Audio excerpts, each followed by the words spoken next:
Qadrdonlar, mana Soy filialimizga yetib kelganmiz. Soy filialimizda ham perillalarni barcha turini topsanglar bo'ladi. Undan tashqari ko'proq list so'rashyapti. Andijonda metal kompleksni ichida, Soyda oldidagi bozorimizda listlarimiz bor. Islom aka, listlarimizni qanaqa markalari bor bu yerda hozir? 201, 304, 430 markadagi listlarimiz bor. Bundan tashqari dekorativniy listlarimiz ham bor, rangli.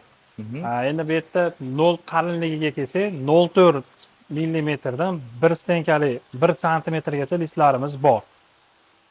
Markalari qanaqa bo'ladi? Markalari 201, 304, 430 markalarimiz bor. Undan tashqari gold, ili qora darvozachi akalarimiz uchun ham qora listlarni olib kelib qo'yganmiz. Gold listlarimiz ham bor. Har qancha ob'yomda so'rasa yetkazib beramiz. Bo'ldi, qadrdonlar, mana listlar kerak bo'lsa, Andijon Soyda metal kompleks ishida bemalol mana Islom akamga uchrasizlar. Nomerlarni yozib qoldiraman. Aloqaga chiqsanglar, hammasini yetkazib beramiz. Undan tashqari, perilla xizmatlari kerak bo'lsa, bemalol aksessuarlarni, barcha nержавейка mahsulotlarini topsanglar bo'ladi.